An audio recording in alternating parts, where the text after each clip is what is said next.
How many times has GMH gone to the legislature mid-fiscal year and asked for more money? Well, it turns out that this is a rather regular occurrence. Here's more.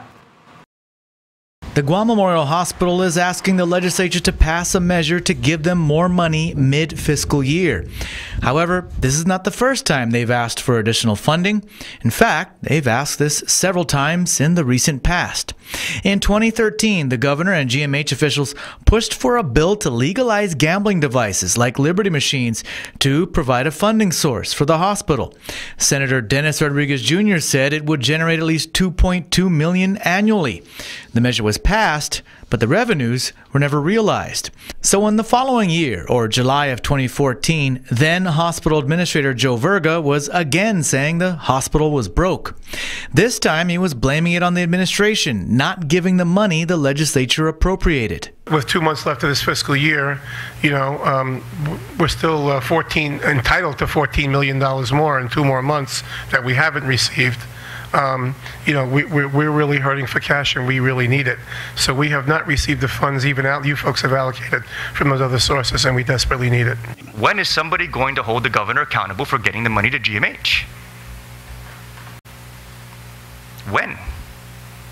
Or is the plan to sell or close down GMH?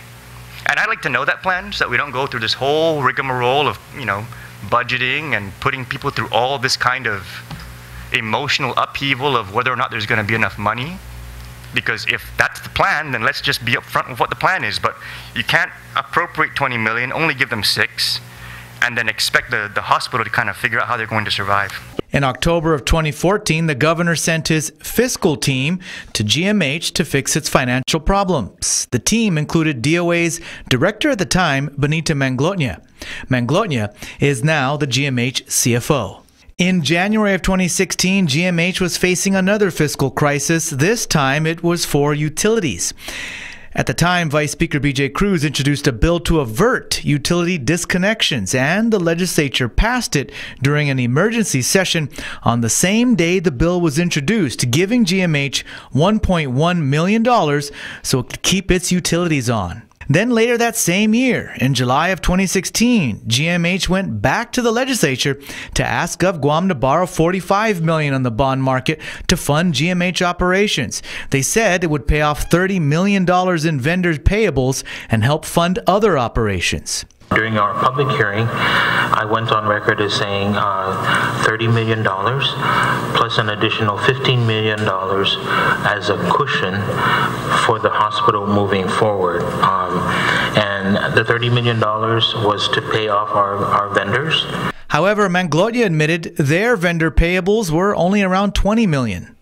The vendor payable may have gone down to $20 million, but in due time, it will grow again. Either way, the bill was passed and signed into law, and by August of 2016, GMH received the $45 million infusion of cash.